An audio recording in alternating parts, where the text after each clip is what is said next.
Tails is the genius as always, is running straight to the computer. He just gets everything right.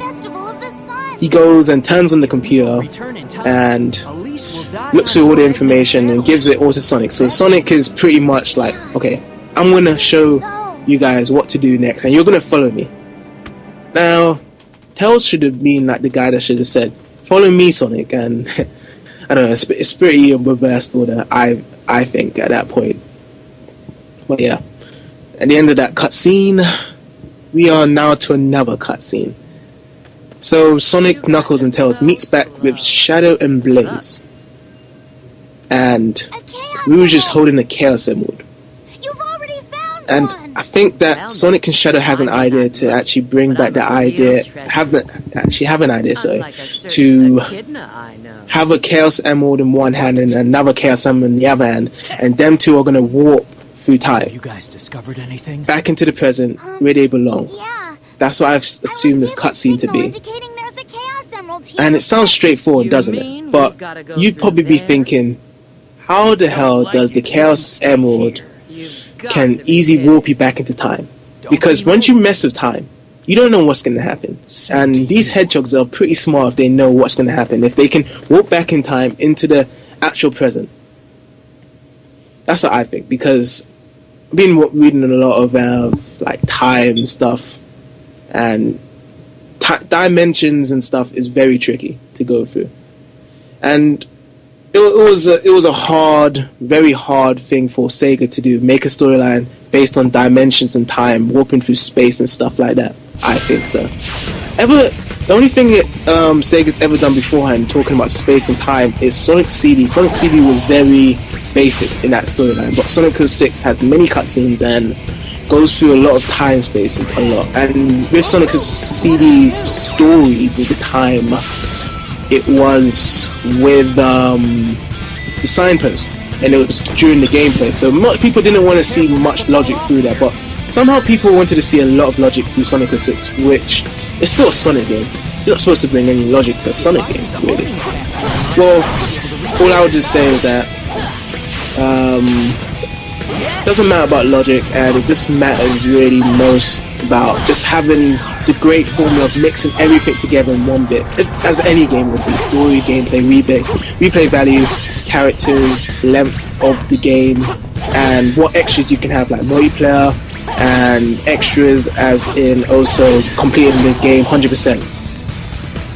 And yeah, and as I was just babbling through there, we actually have gone through the action stage, quite a bit of Crisis Core. Is it Crisis Core? No, sorry, Flame Core. And we're just marching straight through with Sonic, and we just had a straight run through of a bit of Flame Core, and we're just attacking a few enemies into these dark pathways. And Flame Core has an interesting level design, in my opinion, because it's very Red Mountain-ish. That's what I think, from Sonic Adventure, from the second part. And they kind of extended that, and it has a lot of platforms. A lot of platforms to elevate Sonic back up into the higher path, and you have to jump on platforms. And also, it reminds me of that Sonic and Knuckles boss with, I remember it. It was with Lava Reef, I think that's the stage, and it was Eggman in the Lava Reef part, and you had to fight him in the boss there. And that reminds me of this section right here, and you have to run on these platforms to attack Eggman, or you have to let the spikes attack Eggman. It's been quite a while. So, jumping on these platforms, and to get through door to door, this was the new interesting part of Sonic the Hedgehog 2006. And you had to attack a certain number of enemies, and you had to let the door open until that happens. So as soon as you attack a number amount of enemies, the door will open for you to go to the next part of the stage. And there's various amount of checkpoints for you not to get worried and have to start all over again if you find it hard. But it's pretty straightforward, as I said, because there's a lot of home and change that you can go straight forward into the next further parts of the stage, and a lot of enemies in your way, and there'll be pretty much a lot of enemies everywhere in all the stages. the stages with enemies would always be multiple enemies. It will never be just one single enemy, because in Sonic 06, most of the stages are not linear. It is very open-wide, but I think Sonic stages are pretty much the most linear out of the 3 hedgehogs you do play in the game.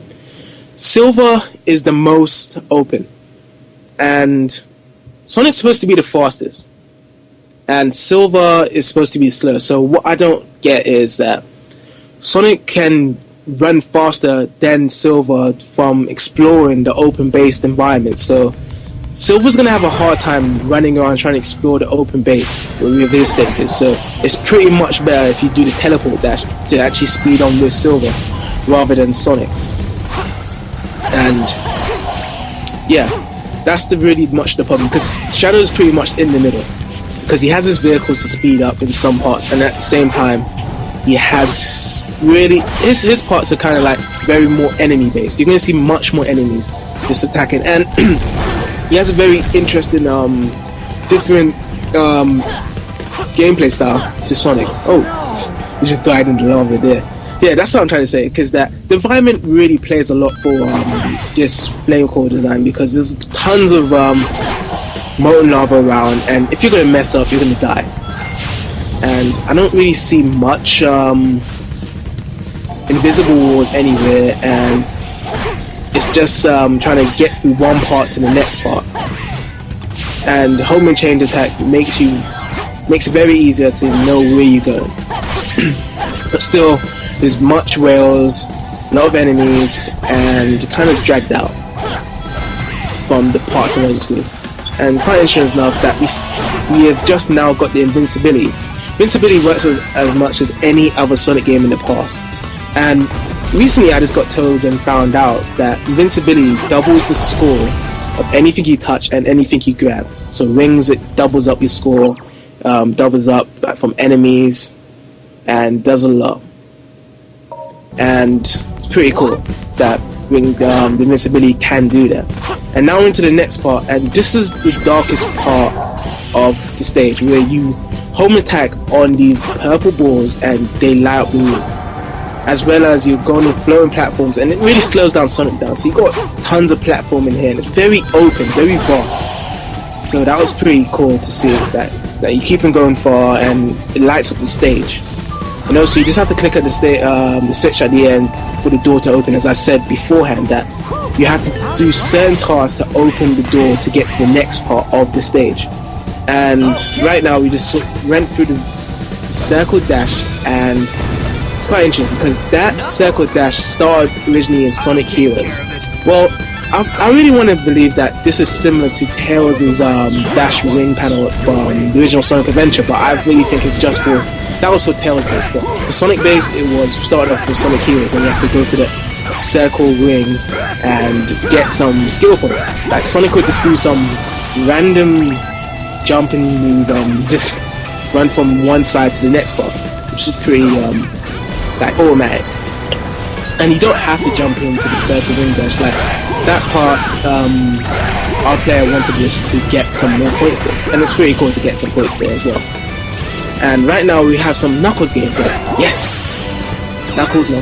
Knuckles originally started from Sonic 3, as you all know. And he still has the same moves list, except for he can punch. And that was first introduced in Sonic Adventure 2. Well, Sonic Adventure 1, sorry. But Sonic Adventure 2 pretty much got his gameplay moves up much more better for him. It was much more better for him in Sonic Adventure 2 than Sonic Adventure 1. And he has his gliding, he can go through place to space more easier, have more better shortcuts, and he still has his free punch. Like his free punch combo. I don't know why they always wanted to do a free punch combo now, because I thought they could have mixed it up there. Probably one punch or different series. And that was pretty strange. And what Knuckles had to do in this part was to light up the room, light up every ball in the room. So it's pretty much the treasure hunting concept. Like you have to find something to light up the room and stuff and open the door. And a lot of people, I'll say that it was pretty unnecessary for Knuckles and any other side characters besides Sonic, Shadow, and Silver to have the small part of the game, have probably like 1 minute of gameplay, which was pretty funny, and just do something just to pass on time for Sonic, Shadow, and Silver to do. And I really think that it should have just been all Sonic, Shadow, and Silver from the get-go, from the gameplay styles, and just make extras levels just for Tails, Knuckles, and the rest of the other characters. And there was a DLC, Team Amigo pack, and you can get to play the extra characters a bit more longer in the stages. And we just finished Crisis City. I'm messing up again. Flame Core, and we just got a B rank. So confusing, like talking which stage is which for this game. They sound so similar. And we just got another